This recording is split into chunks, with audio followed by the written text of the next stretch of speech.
The windows for this cathedral were commissioned in 1896 by Father Brammer, who entrusted their design to F.X. Zettler and his staff of craftsmen at the Royal Bavarian Art Institute in Munich. The production process consisted of using grilled iron profiles on approximately 12 partitions for each window, followed with 3 layers of paint in varying colors, completed by a fusion of color and glass under high concentrations of heat. The result is an even blend of colors on both sides of the glass. The stained glass window above the sanctuary is the focal point of the cathedral. In this beautiful work of art, Mary is depicted standing on an orb, clothed in the sun, with a crown of 12 stars on her head. She is crushing a snake, which represents Satan. The lily represents her purity. This window dates from the early 1860s and was the first stained glass installed in the cathedral by the Institute for Christian Artworks of Munich, Germany. In this scene, Mary is envisioned with her parents, Joachim and Anne, at her dedication in the temple. Using imagery from the Song of Solomon, Mary is envisioned as a beautiful flower from God's garden. This window once again places Mary with her parents, this time at her betrothal to Joseph. The high priest is also present. The identity of the small girl in the background is unknown, but she is likely a relative of Mary. This picture tells the story of the Annunciation, when an angel announced to Mary that she was to be the Mother of God. The lily represents her purity, and the Holy Spirit is represented above the angel. This stained glass window depicts the visitation of Mary. She is pictured greeting Elizabeth with her husband Zachary in the background. The dove indicates the presence of the Holy Spirit. The scene of the Nativity of the Lord places Mary with her newly born son Jesus and husband Joseph.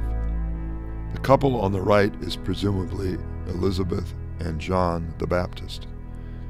The tools at the bottom represent Joseph's humanity and that Christ came to the working man and the poor.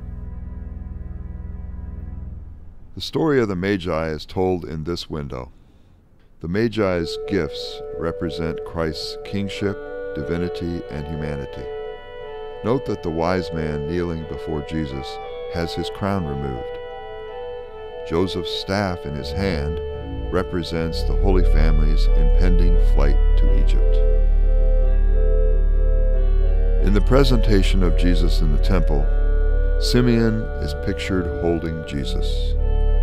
The incense is going up to God, and the turtle doves were sacrificed as an offering to God. At this time, Jesus was 40 days old. This window tells the story of Joseph and Mary finding Jesus in the temple. The 12-year-old Jesus is pictured standing, not sitting, and speaking to scholars of the law. Joseph and Mary are entering the temple in the background. This picture recounts the wedding feast at Cana, where Jesus turned water into wine. Mary is presenting Jesus to the wine steward, who is preparing to taste the wine, and the bridal couple is behind Mary. The honeysuckle represents new life. The scene of Pentecost places the apostles around Mary in the upper room. The dove and the tongues of fire of the Holy Spirit are also pictured. St. John the Evangelist is standing in the foreground wearing green and red, and St. Peter is kneeling on the right. This window portrays Mary's assumption into heaven. She is arrayed in gold and white, with cherubim and 12 stars surrounding her. The tomb at the bottom indicates that her life on earth was ended, with the belief that she was taken up to heaven, body and soul, with no actual remains left on earth. The final stained glass window represents the coronation of Mary as the Queen of Heaven. The rainbow represents heaven, and the stars below her feet represent her rising from the earth. Note that her robe does not contain red as before, but is now gold, blue, and white.